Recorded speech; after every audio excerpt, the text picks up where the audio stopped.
Picture this, you're standing on the edge of a cliff, looking down at the deep, dark abyss. The pounding of your heart echoes in your ears, and your palms are sweaty. Fear. It's a sensation we've all experienced, and it's completely normal. It's our body's response to perceived danger. It can be a protector, warning us of possible harm. Yet it can also be a barrier holding us back from reaching our full potential. So, how can we conquer these fears? Let's dive in.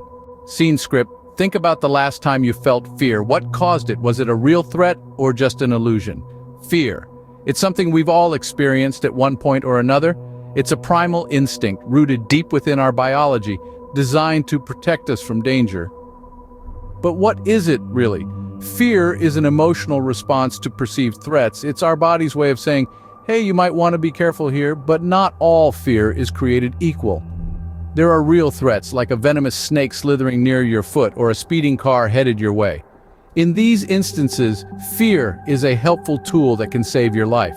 It triggers a fight or flight response, pumping adrenaline into your bloodstream and preparing your body to either confront or escape from the danger.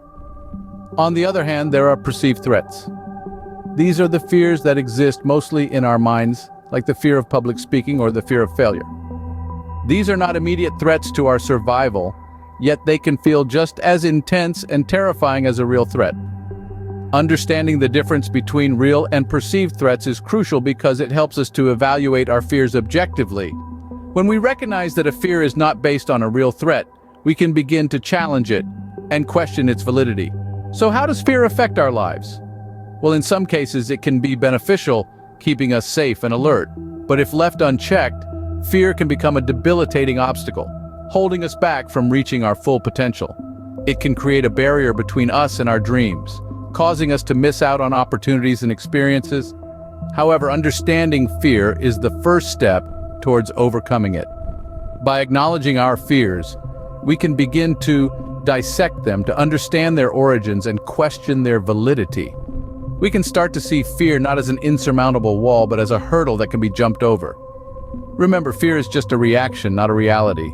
Now, fears come in all shapes and sizes. Just as we're diverse in our likes, dislikes, talents, and quirks, so too are we diverse in our fears. Some of our fears are shared, common among many of us. Let's delve into a few of these common fears and see how they can impact our lives. Firstly, there's the fear of failure. This fear can be paralyzing, often preventing us from taking risks or pursuing our dreams. It's the voice in our heads that whispers, "What if I fail? What if I'm not good enough?" It's a fear that can keep us stuck in our comfort zones, hindering our growth and potential. Next, we have the fear of rejection.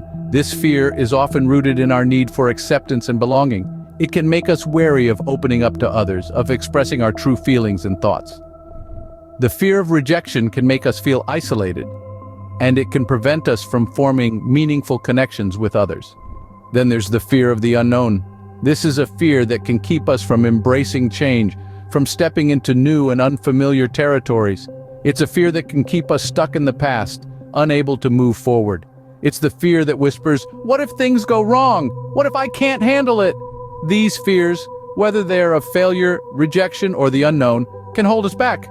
They can keep us from reaching our full potential, from living our lives to the fullest. But it's important to remember that these fears are common. They're part of the human experience. They're something that many of us grapple with. And while these fears can be daunting, they're not insurmountable.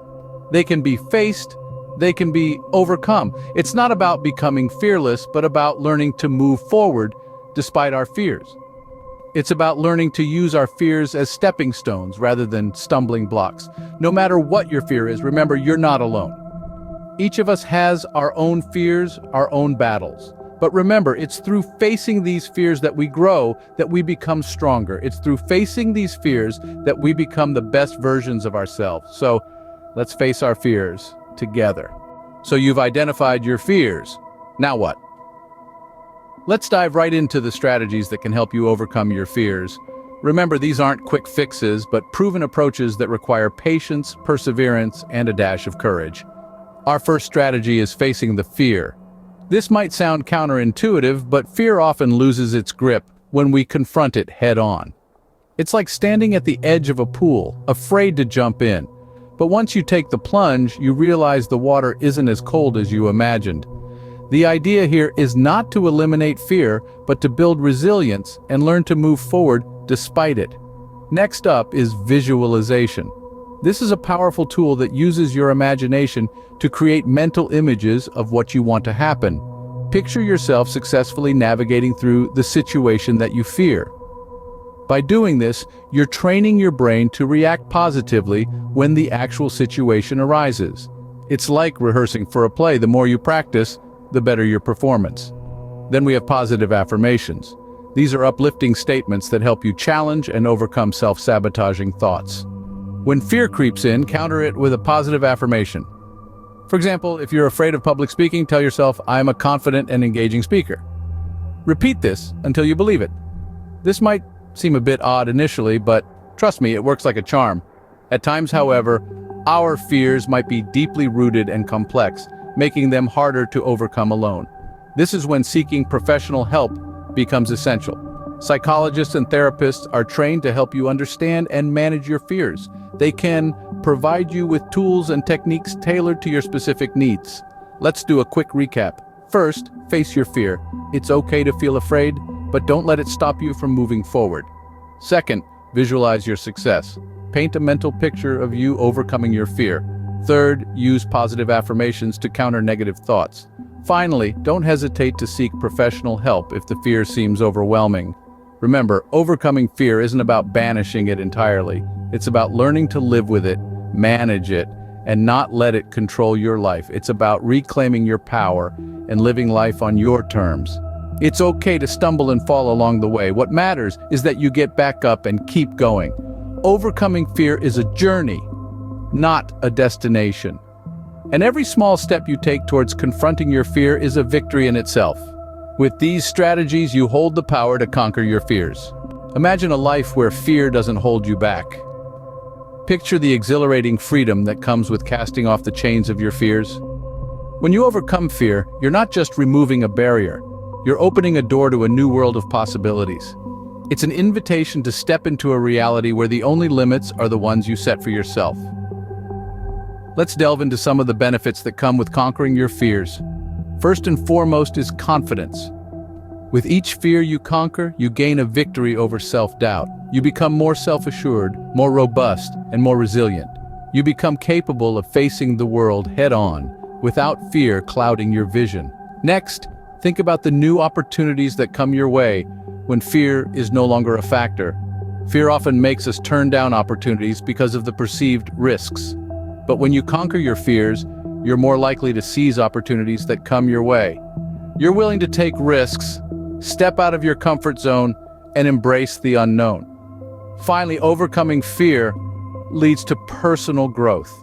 Each time you face a fear, you learn more about yourself. You discover your strengths, your weaknesses, and your capabilities. You learn that you're stronger than you thought, braver than you believed, and more resilient than you ever imagined. Overcoming fear isn't just about eliminating negativity, it's about unleashing your potential. So imagine that life where fear doesn't hold you back, because that life is within your grasp. Conquering fear is a journey, not a destination. Let's take a moment to reflect on what we've explored today. We began by understanding what fear is, an instinctual response to perceived danger.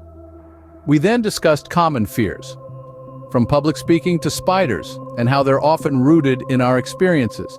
Remember, it's completely normal to have fears. They're part of being human. We also explored strategies to overcome fear. Whether it's through gradual exposure, cognitive restructuring, or seeking professional help, there's a path forward for everyone. Above all, we emphasized that overcoming fear is a process. It's okay to take it one step at a time. It's okay to stumble. What's important is that you keep moving forward, keep pushing your boundaries. And let's not forget what waits for us on the other side. Freedom. Freedom to live life fully, to chase our dreams without restraint. Remember, on the other side of fear lies freedom. So what are you waiting for? Before we wrap up, let's keep this conversation going. Subscribe to our channel, leave a comment below, and don't forget to click that bell icon to stay notified. Your voice matters, so share your own stories of overcoming fear. You never know, Your experience might be the beacon of hope for someone else navigating their own fears. Thank you for watching. Remember, every step you take towards overcoming your fears is a step towards freedom. Until next time, stay brave.